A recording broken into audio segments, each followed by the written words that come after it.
Assalamualaikum warahmatullahi wabarakatuh. Yang saya hormati Bapak Gusana SPD selaku penilai tim kinerja kepala sekolah Kecamatan Muara Padang. Yang saya hormati Bapak Ibu Dewan Guru SDN Dodo Muara Padang. Yang saya hormati wali murid dari SDN Dodo Muara Padang yang sempat hadir pada kesempatan siang hari ini. Puji syukur kita panjatkan kepada Allah Ta'ala, pada kesempatan siang hari ini kita masih bisa berkumpul di ruang kelas 6 dalam keadaan sehat walafiat dalam rangka observasi kepala sekolah SDN Dodo Muara Padang. Kedua kalinya salam, selalu terlimpah kepada kita Nabi Agung Muhammad SAW yang telah membawa kita dari zaman jahiliyah ke zaman Islam yang kita jalani bersama-sama. Bapak Ibu sekalian yang saya hormati, izinkan saya selaku Kepala Sekolah SDN Dodo Muara Padang kesempatan siang hari ini ingin mempresentasikan visi misi dari SDN Dodo Muara Padang sebagai pelengkap atau tuntutan daripada observasi kinerja kepala sekolah pada kesempatan siang hari ini. Bapak Ibu sekalian yang saya hormati, visi misi SDN Dodo Muara Padang pada tahun 2024-2025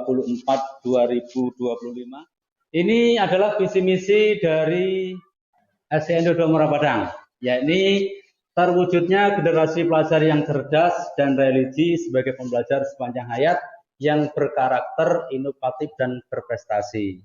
Kenapa Bapak Ibu ini kami sampaikan? Tujuannya kami menyampaikan visi misi ini tadi untuk memperkenalkan visi dan misi SDN Dodo Muara Padang.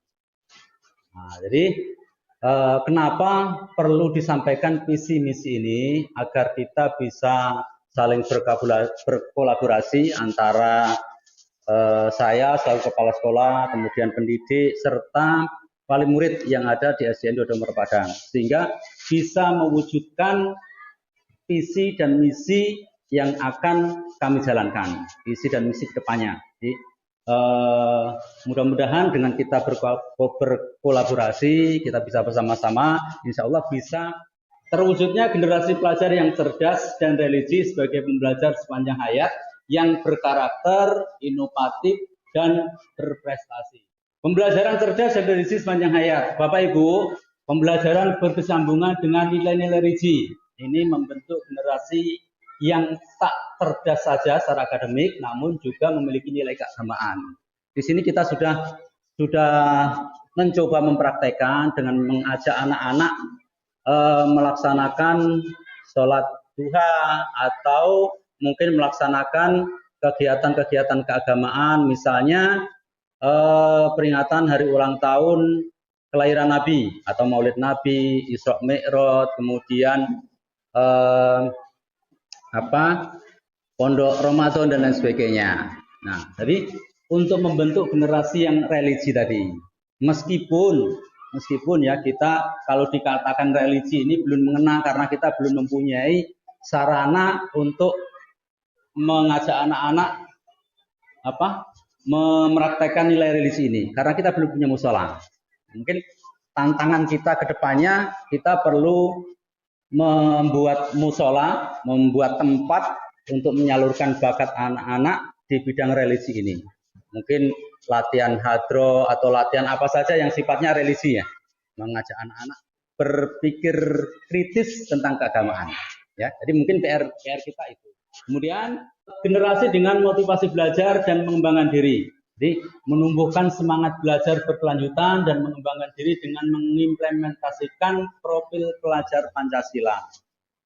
Sudah kurang lebih 2 tahun ini kita mencoba mempraktekkan profil pelajar Pancasila ini dengan mengajak anak-anak bergotong royong, kemudian berbineka tunggal ika. Jadi tidak membedakan meskipun kita berasal dari suku yang berbeda, kita di sini ditempa jadi satu. Tidak membeda-bedakan agama, tidak membeda-bedakan ras, tidak membeda-bedakan golongan. Kemudian di sini juga diajak bergotong royong bersama-sama. Setiap Sabtu kita ajak anak-anak untuk bersih-bersih. Itu salah satu cara kita untuk menerapkan biar anak-anak itu selain di sekolah nanti di rumah bisa menerapkan gotong royong dengan orang tuanya, mungkin dengan keluarganya, dengan tetangga kiri jalan dan sebagainya. Ya, itu salah satunya. Nah, Mungkin Bapak Ibu punya pendapat lain yang bisa mendorong kegiatan tentang profil pelajar Pancasila ini lebih maju lagi ke sekolah kita. Saya berikan waktu kepada Bapak Ibu. Izin Pak, saya tentang berkaitan dengan keagamaan ini ya. Tadi saya mendengar kayaknya Bapak menyebutkan hadroh. Ya, hadroh itu menurut saya cukup menarik. Saya juga tertarik dengan kegiatan hadroh ini. Tetapi yang saya bayangkan ini pelaksanaannya. Jadi pelaksananya itu kita buat jam ekstrakurikuler, kemudian pesertanya apakah kita wajibkan misalkan dari kelas 4 sampai kelas 6 atau kita ambil beberapa bagi siswa yang minat. Mungkin pertanyaan sekaligus masukan ya. Kalau saya begini, untuk hadroh ini saya rasa kita punya guru yang handal ini. Di sini ada Bu Las, ada Bu Linda. Nah, ini saya lihat sering berkecimpung di hadroh ya. Mungkin bisa kita manfaatkan, nanti dibikin ekstra saja Pak Arif. Jadi tidak mengurangi jam pelajaran. Di ekstra, kalau misalnya nanti memang butuh, kita buat di hari Jumat pagi. Jumat pagi kita adakan pembacaan Yasin dulu, kemudian dilanjutkan dengan belajar hadroh dan lain sebagainya. Mungkin kayak gitu. Mungkin ada juga yang bisa menambahi, Bu Las mungkin.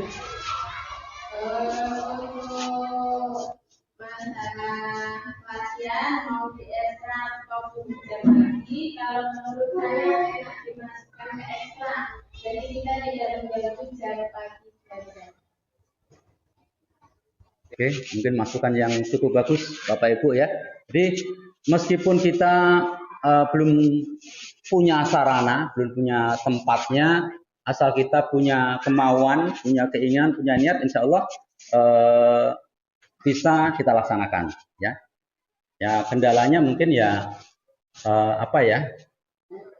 sarananya saja. Hadroh mungkin kita tidak punya ya. Bagaimana caranya kita punya? Ya tentunya tantangan bagi kita sebagai pendidik yang dari sini. Tentunya bukan hanya pendidik saja, itu juga ada kepentingan dari wali murid juga. Karena kedepannya ingin membawa anak-anak ini ke religi ini. Kita harus ingat nilai religi ini. Jadi bukan hanya cukup di sekolah saja, ya, tetapi nanti tentunya pergi ke rumah. Kemudian yang tidak kalah lagi menariknya adalah mengajak anak-anak itu selalu kita bersyukur dengan membaca doa. Apalagi di akhir-akhir ini kita disuruh oleh PJ Bupati kita, setiap akan mengawali kegiatan apa saja kita disuruh membaca sholawat busro, ya mungkin itu. Ya. Baik, berikutnya. Kemudian generasi berkarakter, membangun karakter kuat dalam menghadapi perubahan dengan praktek nilai-nilai Pancasila. Jadi membangun karakter yang kuat di dalam diri anak-anak. Di pendidikan karakter itu banyak sekali, salah satunya disiplin, kemudian kejujuran dan sebagainya. Ini lagi-lagi kembali ada hubungannya, ada kaitannya dengan pendidikan Pancasila tadi, Bapak Ibu.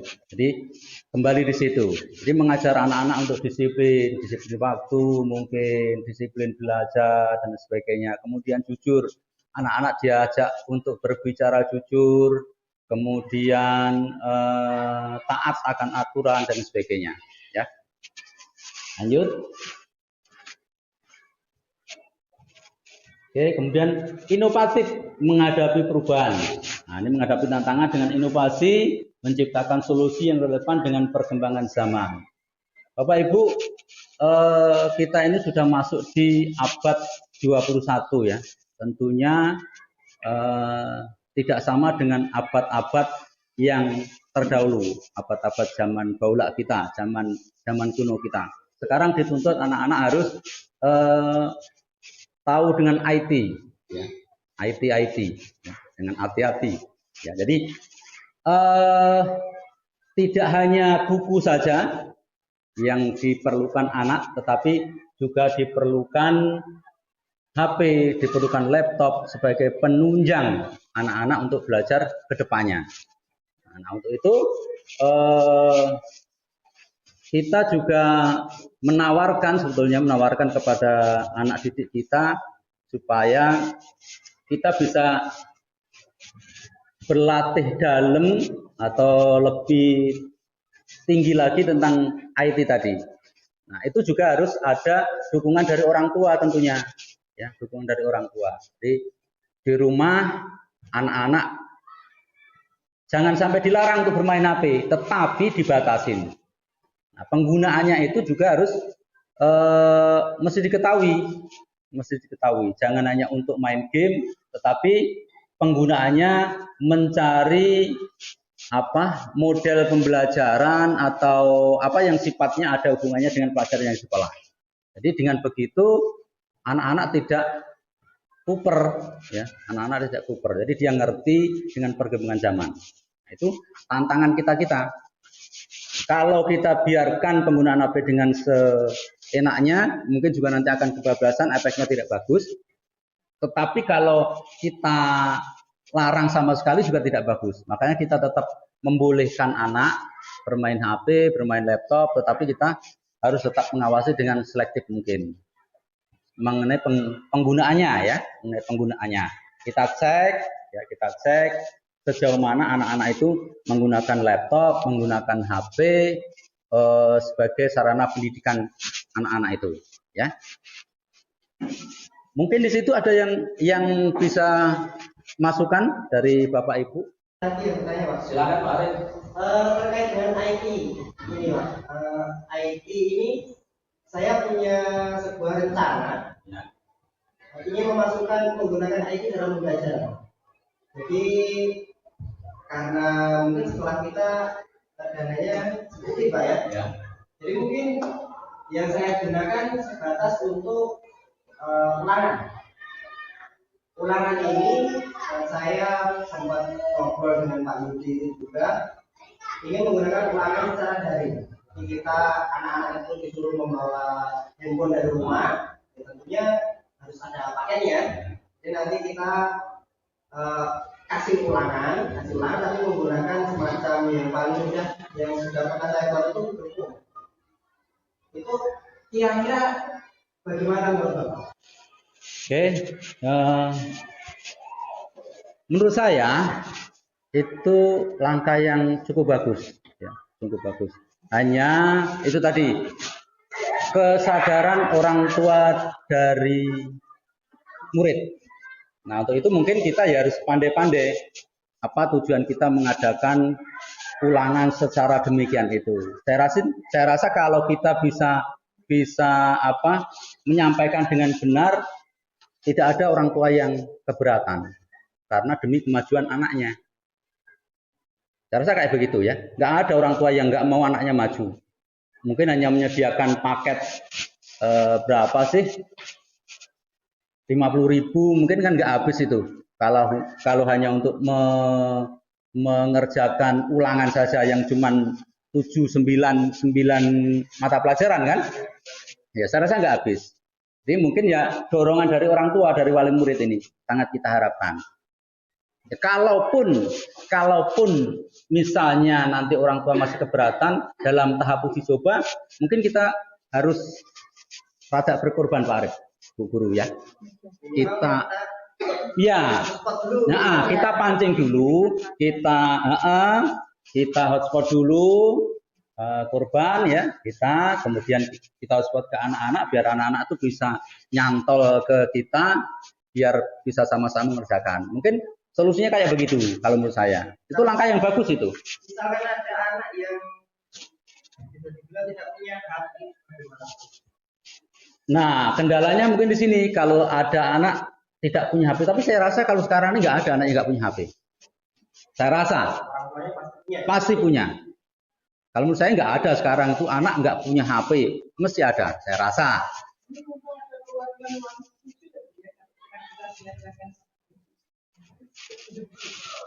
Pembelajar atau ulangan secara online itu Bu sebetulnya lebih ringan ya, lebih efisien karena anak tidak harus membawa buku, tidak harus membawa pena, enak dia di kelas cuma taktik-taktik pakai HP saja.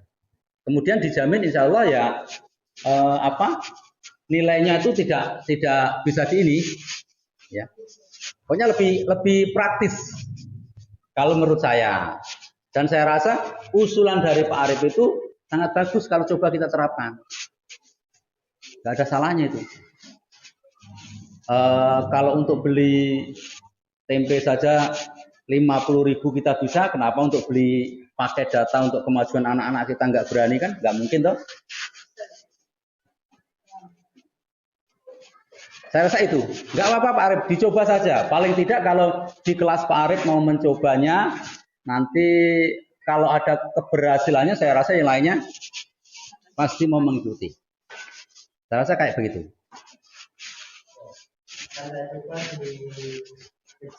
Ya. Kemudian kayak apa ya, kita ngoreksi juga lebih enak itu. Untungnya banyak daripada ruginya. Ruginya cuma sekali beli paket 50.000 tadi. Ya enggak. Sekolah juga diuntungkan itu, tidak ngeprint soal, tidak harus jelimet ngoreksi, kan enak saja itu. Kuncinya kan sudah siap juga itu. Nah, tinggal tet gitu aja. Oke, nggak ada ini lagi mungkin Bapak Ibu, monggo. Pak Yudi. Kalau nggak ada lanjut. Nah, oke. Berprestasi sebagai hasil akhir. Nah, Bapak Ibu, prestasi hanya dalam ajang akademik.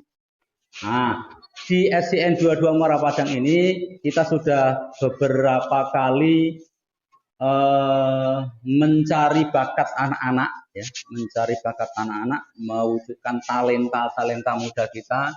Dulu dari tahun 2019 kita sudah membawa anak kita sampai ke provinsi, kemudian di tingkat kabupaten kita sudah beberapa kali ya, mungkin sudah 3-4 kali ya kalau nggak salah. Nah, itu sebagai bukti kita bahwa kita memang benar-benar ingin membawa SDN 22 Muara Padang ini lebih unggul dari SD-SD yang lain yang ada di Muara Padang. Setidaknya kita bisa bersaing dengan SD-SD 22 yang ada di Muara Padang ini. Dan itu sudah kita buktikan dari olahraga kita sudah mencoba, kemudian dari seni kita sudah mencoba, dari sains juga kita sudah pernah mencoba, meskipun untuk sains kita belum pernah tembus sampai ke kabupaten. Setidaknya kita sudah berpartisipasi, ya, berpartisipasi. Jadi mudah-mudahan dengan kita mau berkolaborasi antara orang tua dengan pendidik yang ada di sini, kedepannya apa yang kita inginkan itu yang kita harapkan bisa terwujud. Nah, itu gunanya juga apa? Nanti membantu ke tahap berikutnya. Kalau dari SD ini kelihatan bagus, saya yakin di SMP juga akan dilirik orang. Kemudian di SMA juga demikian. Kan kalau sudah bermasyarakat, saya yakin juga akan dipakai oleh orang. Karena bibit yang bagus itu mesti awalnya dari kecil, ya, dari bawah, kemudian akan tumbuh. Nah, nanti akan disaring oleh atasan berikutnya dan lain sebagainya kayak gitu. Oke, kita lanjutkan. Kemudian misinya merancang pembelajaran yang menarik. Merancang pembelajaran yang menarik, memotivasi siswa untuk selalu belajar dan menemukan hal baru. Ini sesuai dengan kurikulum Merdeka ini. Jadi kita mengajak atau merancang pembelajaran ini semenarik mungkin agar anak itu tidak bosan. Kalau anak itu kita dikte saja kayak zaman kita dulu sekolah, cuman kita ceramai, mungkin anak akan bosan. Tetapi sekarang kita coba menerapkan pembelajaran itu yang menarik anak-anak, menantang anak-anak itu untuk ikut aktif di dalamnya. Atau bisa jadi kita ajak bermain. Ya, sekarang ini belajar sambil bermain. Bukan hanya belajar melulu, tetapi belajar sambil bermain. Kadang-kadang diajak nyanyi, kadang-kadang diajak bergurau, kadang-kadang serius, kadang-kadang tertawa, kadang-kadang tepuk tangan dan sebagainya. Itu yang sekarang, ya. Jadi pembelajaran yang menarik, memotivasi siswa untuk selalu belajar dan menemukan hal baru. Biar anak-anak itu bisa menerka-nerka sendiri. Kira-kira kalau ini saya buat begini bagaimana? Nah, kayak gitu. Jadi membuat hal yang baru.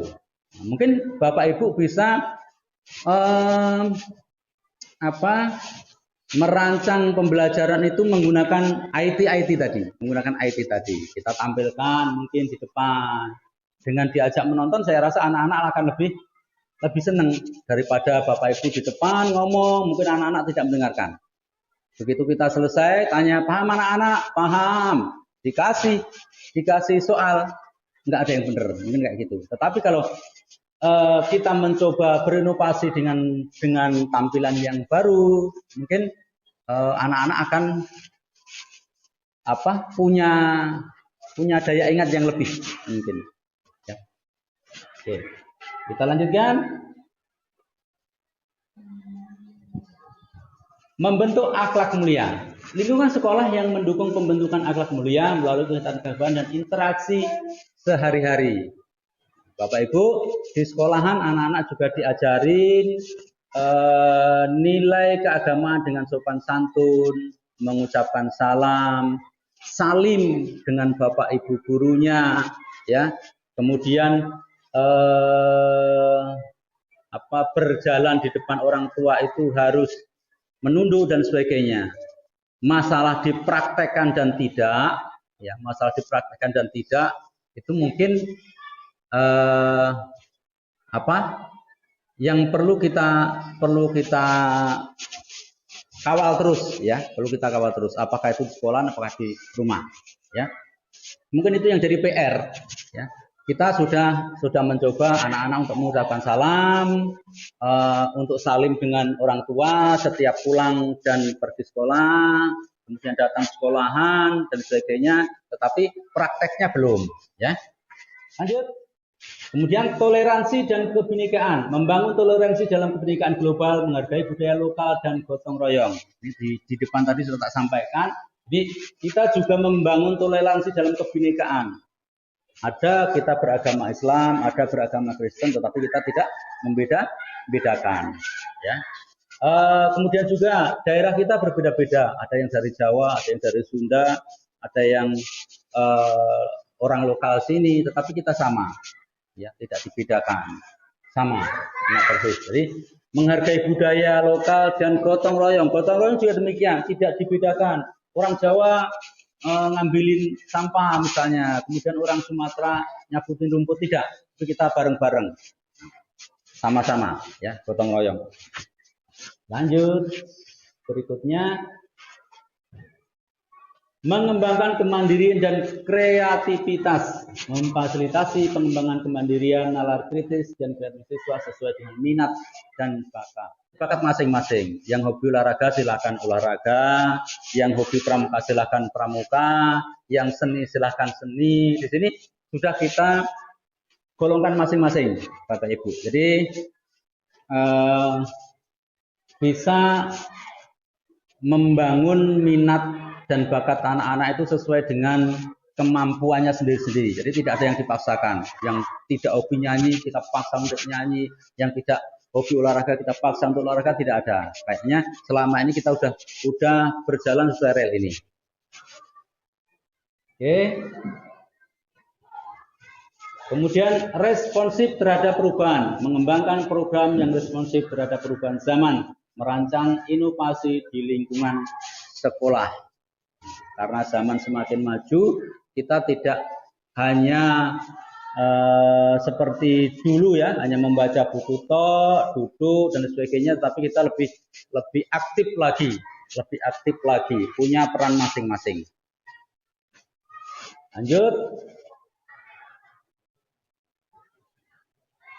Peningkatan prestasi siswa.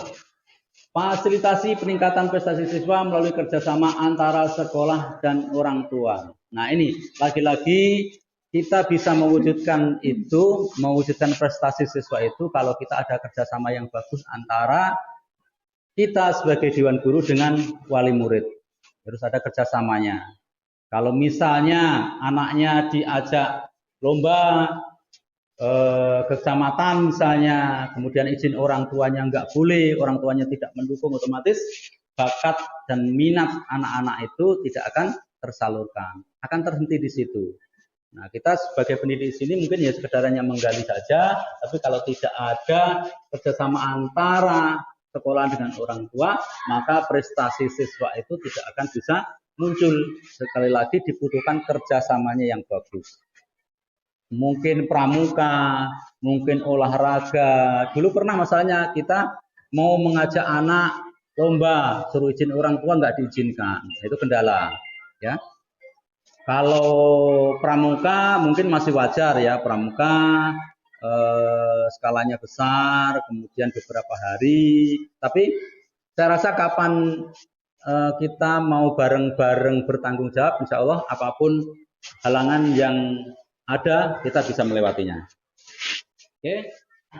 Ini sebagai penutup, visi dan misi SD Muara Padang diharapkan dapat membentuk generasi cerdas, berkarakter, inovatif, dan berprestasi. Itu tujuan dari visi dan misi SDN 22 Muara Padang yang saya kemukakan di atas tadi. Mungkin dari Bapak Ibu, Dewan Guru, atau wali murid ada yang mau ngasih saran, masukan, atau tambahan, atau apapun yang sifatnya membangun demi tercapainya misi dan misi SDN 22 Muara Padang. Silakan Bapak Ibu. Ada yang perlu ditambah mungkin dari visi tadi ke depannya mungkin tahun 2026 atau 2025 Pak, mungkin ditambah ini. Silakan. Cukup Bapak Ibu? Oke, kalau tidak ada, mudah-mudahan apa yang saya sampaikan tadi, yang saya paparkan tadi, ke depannya bisa membawa SDN 22 Muara Padang ini lebih baik lagi, lebih berjaya lagi, bisa membawa anak-anak lebih bersaing di tingkat yang lebih atas ya. Kalau di tahun-tahun 2019 kita bisa mengantarkan anak sampai ke tingkat kabupaten, mudah-mudahan di tahun yang akan datang ini dengan kerja keras kita, dengan kolaborasi kita antara sekolahan dengan orang tua, kita bisa membawa lagi anak-anak ke tingkat kabupaten. Apakah itu di bidang sains, OSN, O2SN, ataupun di bidang keagamaannya. Ya, itu yang bisa saya sampaikan. Lebih dan kurangnya saya mohon maaf. Saya kiri bila taufiq wal hidayah wa ridho wal inayah. Wassalamualaikum warahmatullahi wabarakatuh.